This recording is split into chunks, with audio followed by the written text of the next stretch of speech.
जी sir जी, पहले तो हम प्रभु का धन्यवाद करते हैं कि जी आपके वचनों के द्वारा ना मैं तो ये घोषणा करना चाहता हूँ जी। कि हमें क्रिश्चियंस और मसीही में अंतर पता लग गया। अरे वाह, क्या सबसे बड़ी बात है, बात ये है, क्या बात आज मैं कहता हूँ आपकी टीचिंग के द्वारा सबसे मेन बात जो हमारे लिए ये है कि हमें ये पता चल गया कि क्रिश्चियंस और मसीहत में जमीन आसमान का फर्क है। बिल्कुल सही कहा सर, बिल्कुल सही कहा आपने। ठीक है सर, बिल्कुल बेटर है। और जी अब सर क्वेश्चन करते हैं। जी क्वेश्चन सर ये है, मैंने आपको एक फोटो भी भेजा था, परसों भेजा था, कल मेरा कॉल नहीं लगा। जी तो पास्टर जी, मेरा क्वेश्चन बताने से पहले मैं आपको थोड़ा सा उसके बारे में बताता हूँ जी कि उस पिक्चर में दिखाया गया कि एक पंजाब का पास्टर है, बहुत जी नामी पास्टर है, जी और उसके साथ बॉडीगार्ड चल रहे हैं। जी तो वो पिक्चर जैसे ही मुझे मिला तो मैंने एक विश्वासी को भेजा। अभी मैं तो उसको क्रिश्चियन ही कहूंगा कि उसकी बातों से। जी तो वो बोल रहा है कि उसने मुझे रेफरेंसेस पास्टर जी 2 दिए हैं, जी तो बच्चों से पता लग गया। जी लेकिन अभी हमने घोषणा भी तो करनी है ना आपके प्रोग्राम के द्वारा। जी जी तो पास्टर जी वो बोल रहा है कि जब यीशु मसीह चलता था, उसके साथ जो उसके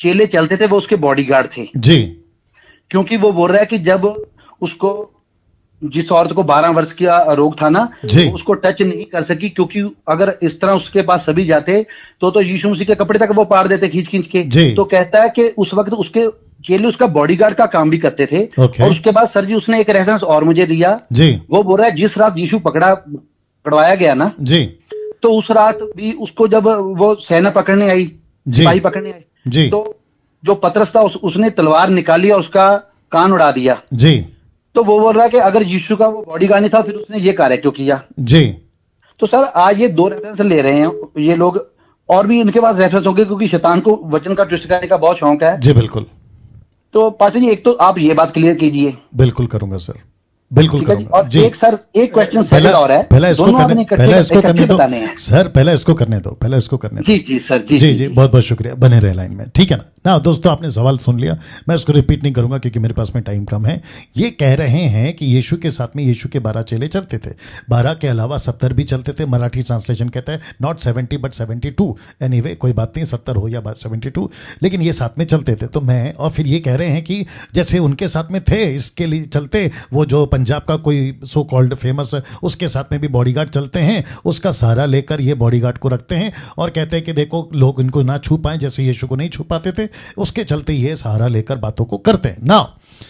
फिर दूसरा ये भी कहा जो मेरे को बहुत ठनका समझते हैं, टक करके लगा कि पतरस ने सिपाही का कान काटा, वो इसलिए क्योंकि यीशु मसीह ने उसको रखा था। तो प्रश्न ये उठेगा, आप भी मेरे साथ में जो भाई साहब सुन रहे हैं वो भी सुनेंगे, क्या यीशु ने पतरस को कहा था कि जाके कान काट दे? नहीं।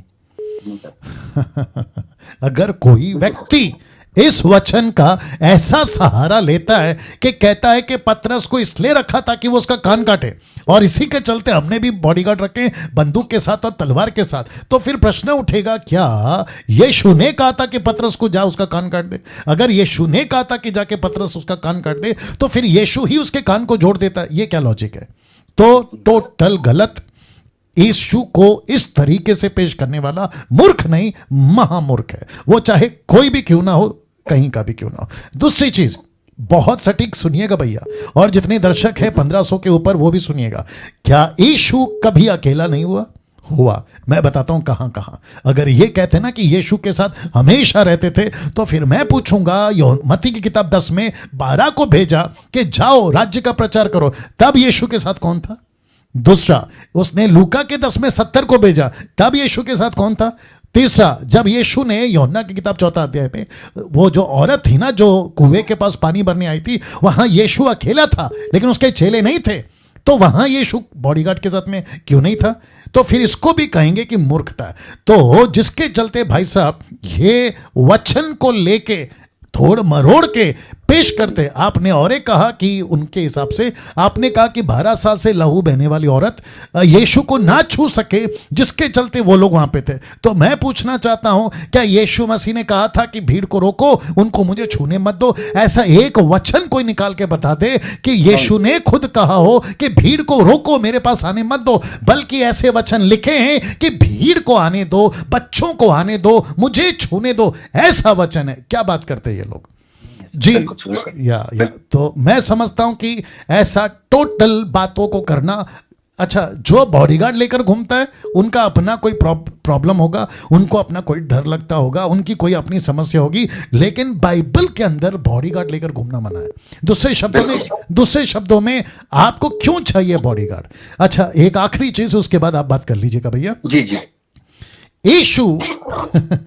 यीशु के साथ 12 चेले थे, उसका रेफरेंस लेकर कहते हैं कि हम भी बॉडीगार्ड रखें। तो मैं उस पंजाब के सो कॉल्ड आदमी से और उसके बॉडीगार्ड से इस वीडियो के माध्यम से डायरेक्ट पूछना चाहता हूं, क्या पूरी जिंदगी उनको बॉडीगार्ड बना के रखोगे क्या?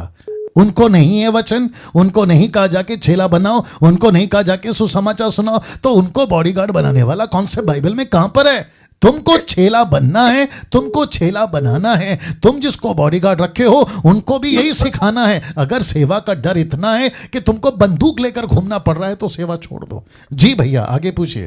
बिल्कुल सर, बिल्कुल आपकी बात सही है।